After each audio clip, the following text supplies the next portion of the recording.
Good morning. It's Market Movers for Thursday, October 3rd, 2013. Not a whole lot of activity today. We had weekly jobless claims just up 1,000. Not a big deal there. Not much movement. We had a meeting with Obama and the House Majority and Minority Leader and the Senate Majority and Minority Leader yesterday. Nothing came out of it. Obama basically continued to say that he's not willing to negotiate at all on anything. He wants the House to basically pass a bill funding government and then try to negotiate something later, I guess, on Obamacare, which is kind of beside the point as far as the Republicans are concerned. So no movement there, although today we're hearing that some Republicans are starting to get a little bit uncomfortable and are sending messages to Boehner saying that they want to get something done to avoid further shutdown for the government. So day 3 of the shutdown, stocks don't like it. We're down about 70 points on the Dow right now. Not a big deal. Yesterday we closed down about 58, 59 points on the Dow, but the NASDAQ and the S&P 500 are pretty much flat for the day. Not really reacting that much. Again, we're down some today, but it's not a big deal.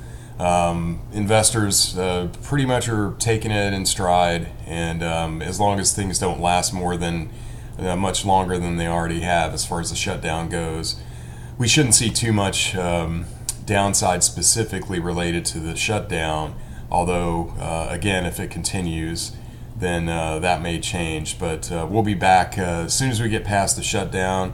Most likely, if they come up with a compromise, the market will probably rally a little bit, and then we're back on the taper watch. So we need to get that government number from the Commerce Department on employment that would come out tomorrow, but we're probably not going to see that today or tomorrow this week because of the delay. There'll probably be a couple days delay.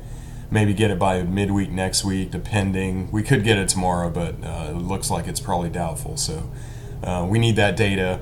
That'll definitely impact the Fed's decision on tapering or not to taper. Probably not taper now. October's probably off the table. Probably looking at November. But most, Bernanke, most people were saying, including me, I was looking at November probably being as the most likely time. As long as we get there before the end of the year, that should be fine as far as getting things back in order. My feeling is that QE, the bond buying program of the Fed, isn't really making any real impact on the economy. It's definitely made an impact on the stock market, but which helps a little bit. Having a rising stock market does help consumer sentiment a little bit, but we just haven't seen the consumer spending numbers that we should see or they hope to see based on how much money we're spending to buy these bonds every month. So we've spent over $1 trillion buying bonds so far in QE3 alone. So we would expect to see a little bit better response in the economy, but there are too many other headwinds in the economy, unemployment, and all those kind of things that we have to worry about. So I don't see that QE is all that effective, and it's very expensive in my opinion. But we'll see how things go. Right now, pretty quiet open, down about 70 on the Dow, pretty orderly. Nobody's panicking at this point, so we'll keep an eye on things.